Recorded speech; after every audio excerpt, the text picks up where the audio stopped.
Sur Twitter, la gauche peut-elle gagner les prochaines élections présidentielles et législatives?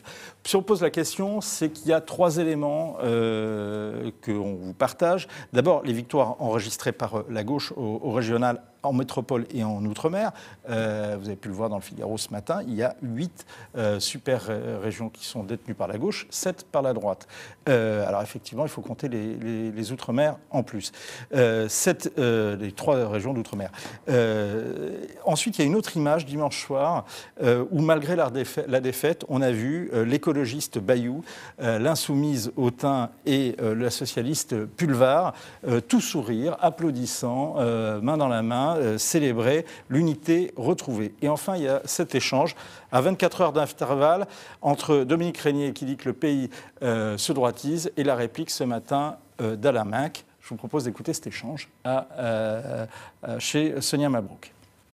La France se droitise électoralement, on le voit à travers des scrutins comme celui-là, même s'il faut garder à l'esprit l'abstention, et puis à travers les préoccupations pour la sécurité, préoccupations pour l'immigration, la question des valeurs aussi, c'est aussi une réalité européenne. Il y a une droitisation de l'Europe, et il ne faut pas chercher dans les sondages seulement cette droitisation, il faut surtout la regarder dans les scrutins. On va avoir ce processus qui va se déployer jusqu'en 2022. Je ne suis pas convaincu de ça.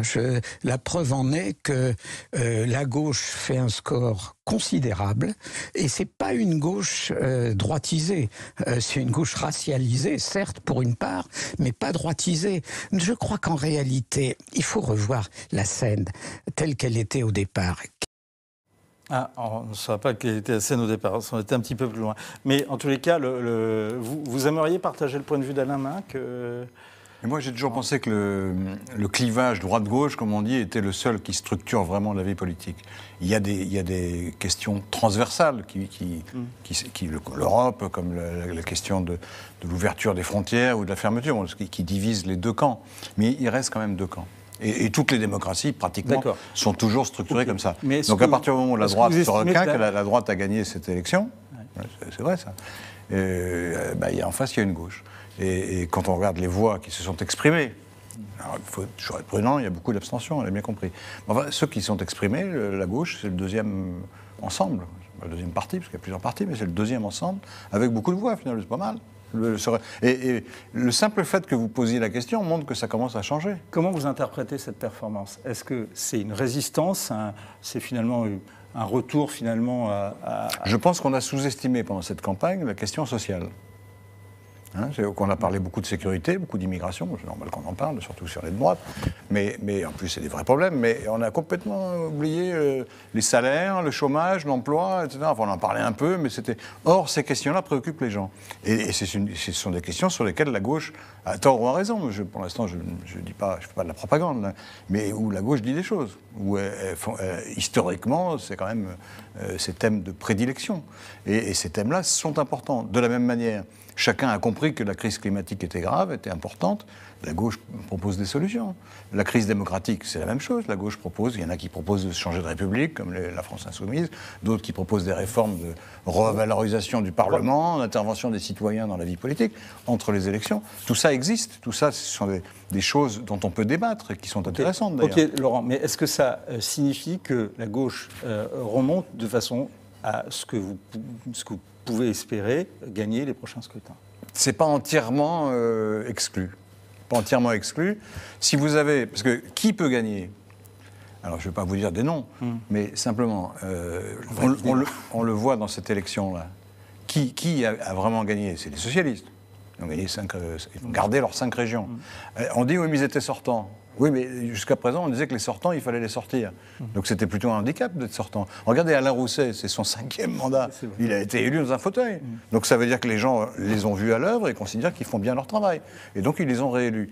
Bon, et pourquoi ils l'ont fait? Alors, prenons le cas de Carole Delga, que je connais mieux que Rousset. Carole Delga, on ne peut pas dire que c'est le passé. En Occitanie. Qui était la mieux élue. Qui est la mieux élue de tous. Elle mène une politique régionale qui est écologique et sociale. Et démocratique. Mais elle n'a pas voulu s'allier ni avec les écologistes, ni avec... Mais justement, quand ce sont les écologistes, alors il sait très bien, ils sont contents, ils font la fête, c'est parfait, mais quand c'est les écologistes, ça ne marche pas. Ça marche, il marche honorablement, mais c'est quand vous avez un ou une candidate socialiste raisonnable, si je puis dire, que vous avez parce qu'il faut regagner des élections, des voix sur Macron. Ouais.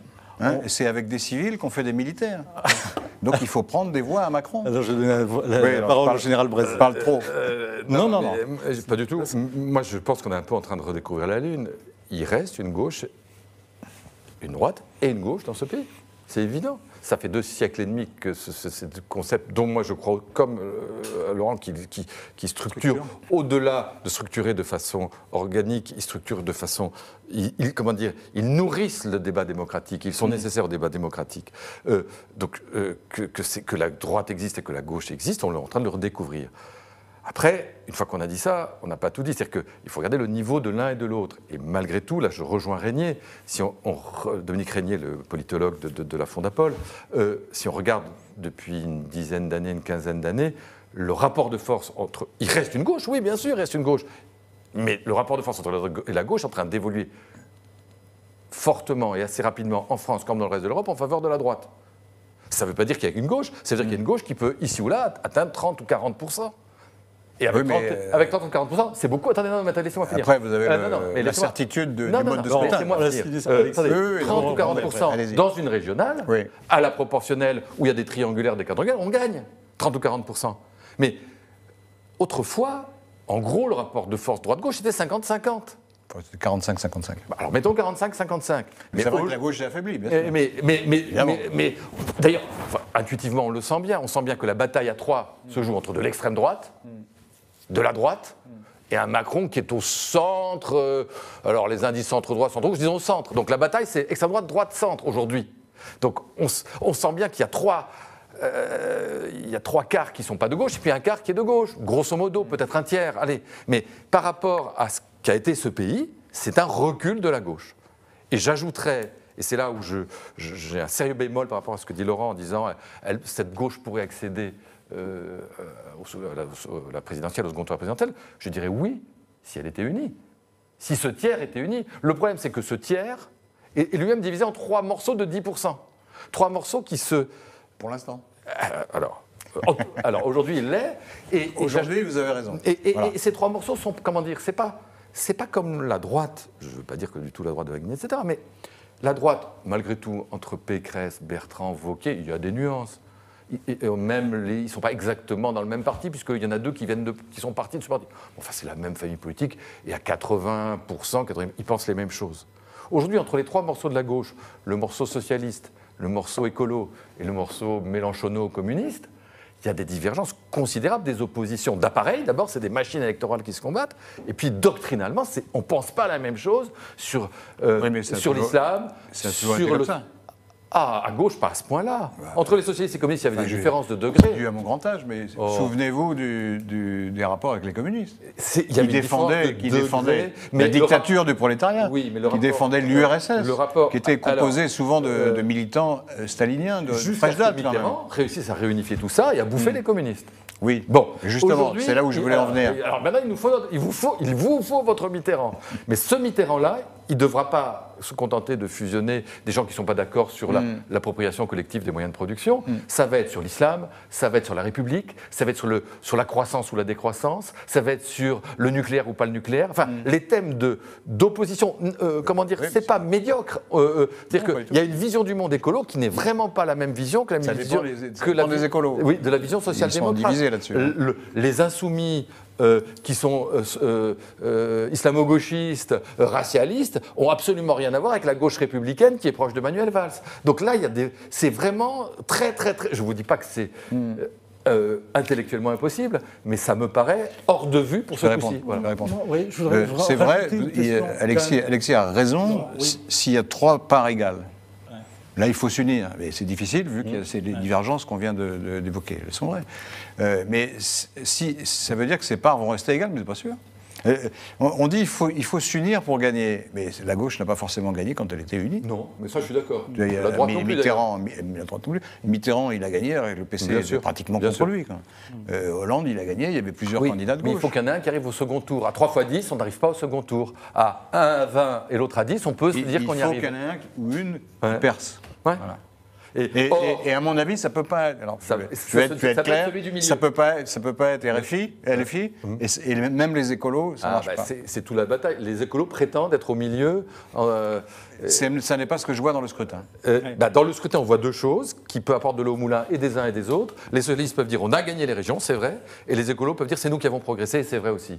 Et donc aujourd'hui, les écolos. Non, ils n'ont pas progressé entre les deux tours. Non, mais ils ont progressé par rapport à la dernière fois. Par rapport à la dernière fois. Ah bah oui. Et la force qui monte, la force qui va, la force qui se dit j'ai l'avenir pour moi, du point de vue des écolos, c'est les écolos. Oui, mais ça fait le troisième scrutin. Ça fait pas une majorité. Ça fait pas une majorité, mais les socialistes, ils plafonnent à 30%. Donc votre thèse, si je vous suis, c'est quand même, il faut que ce soit un Hidalgo. Je vais être simple. Si c'est pas un ou une socialiste, à mon avis, ça marchera pas.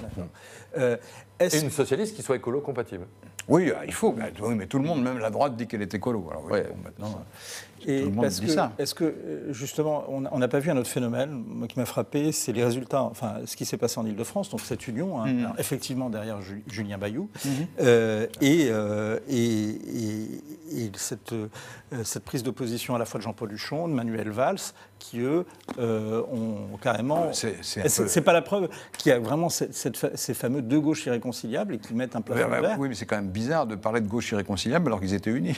C'est quand même curieux. Oui, mais ils sont irréconciliables. Non, ce qu'on peut dire, c'est que quand ils s'unissent... des personnes de gauche qui refusent de soutenir cette union de la gauche. Oui, enfin, ils n'ont pas perdu de voix entre les deux tours, mais ils n'en ont pas gagné. Mais au premier tour, ils n'en ont pas gagné. Ce sont les écolos qui sont arrivés devant.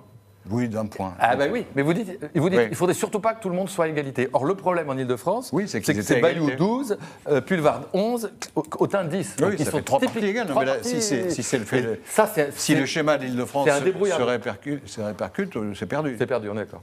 Qu'est-ce que vous répondez juste à cet internaute, Laurent, qui nous dit c'est qui la gauche? Faure, Jadot, Delga ou Hidalgo? C'est 100% du Macron compatible et ça n'a aucune chance. Je ne comprends pas. C'est Macron compatible? C'est Macron compatible. Ça n'a pas l'air, lui. Ils sont plutôt dans l'opposition, quand même, non? Bon. Donc ça, c'est le...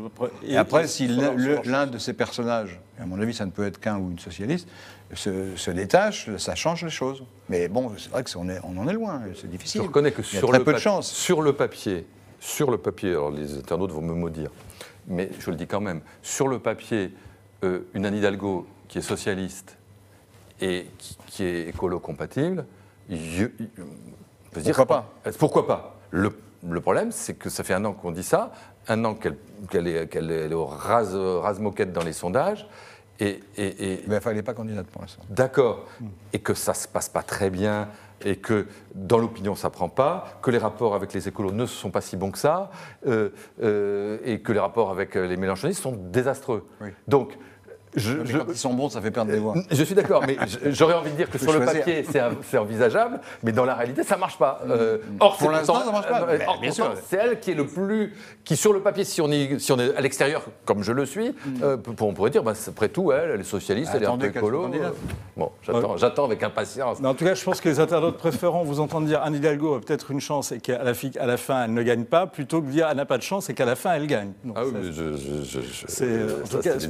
pour certains internautes, si je lis certains commentaires. Ouais. Je l'avais dit j'avais écrit le soir des municipales en disant si un socialiste arrive à s'entendre avec les écologistes, ça fait des voix. Ça fait assez pour un second tour. Pour arriver à un second tour. Absolument. Après, il faut trouver des réserves pour le second. Et là, non, mais il y a un scénario c'est Macron. Mais je dis pas que Macron baisse et vous avez un ou une candidate socialiste qui se retrouve au deuxième tour contre Marine Le Pen. Ouais. Voilà, là, ça devient fait comme beaucoup. Ça fait beaucoup. Macron tombe, ça fait beaucoup que la droite tombe, ça fait que la gauche s'entende derrière un socialiste.